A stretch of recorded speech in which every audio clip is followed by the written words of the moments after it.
This video goes along with question number 4 in your lecture questions. So the problem there had a table that you could put into Desmos if you want.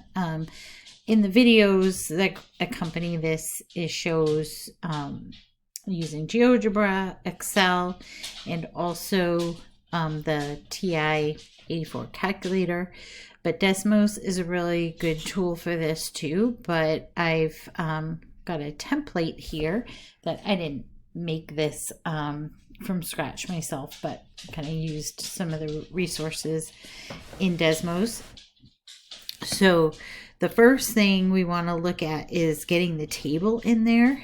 So I will post this and you can use it in your Desmos account. You can just save it as a copy and then relabel it and use it for any problem you want. But you have to actually enter the data in, and in order to get a table to come up in Desmos, you would hit this add button, and you can see these things here. You could put in an expression, you could put a note, that's where these little words come from. You can put the actual table in there. You could put a folder to kind of like wrap up a bunch of formulas together, and you could put images in. So this one, how I got the table there in the first place was just by clicking the table and then just filling in. And so in this case, -5. And in Desmos is kind of strange where you have this, use the subtract key as the negative as well, where most calculators will give you an error message for that. So I'm not going to retype all of these. I'm going to get rid of this. I already have it typed in there. And you could change up the table any way that you need to. You can just overwrite what I have here.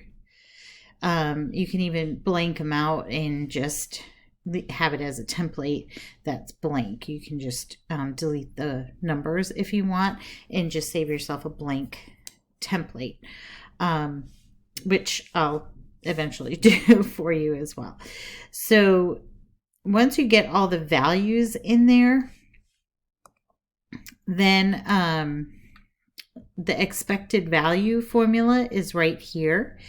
And since this is pre-typed in for you, it's telling this program to add up everything and, you know, all the sums and the products, and we're going to get the sum of the products, and it'll spit out the answer for you. It'll also do the variance and the standard deviation.